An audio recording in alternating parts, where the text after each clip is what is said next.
Gel burada.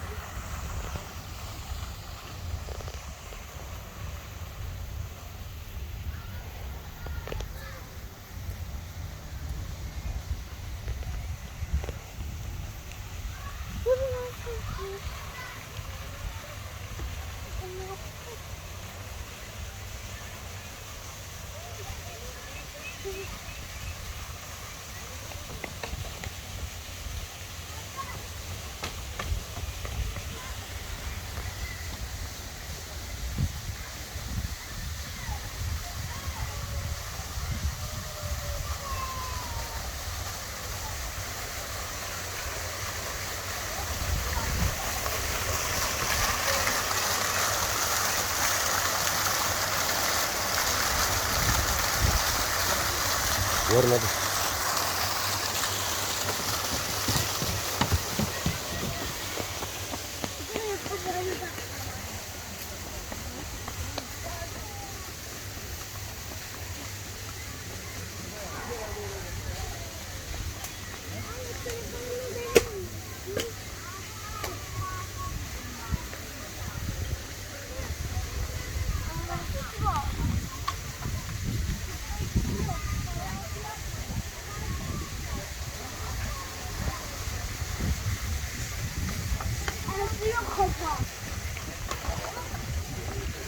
Ben de biraz sallanayım.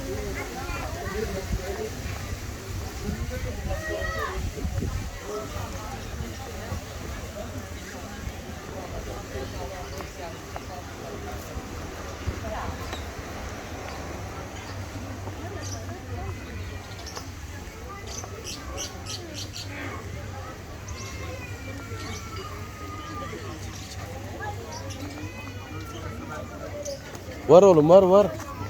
Var.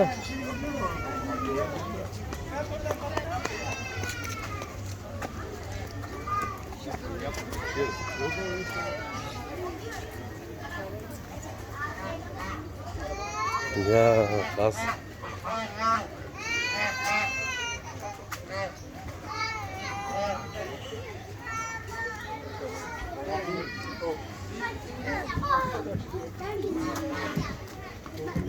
Ben yapıyorum.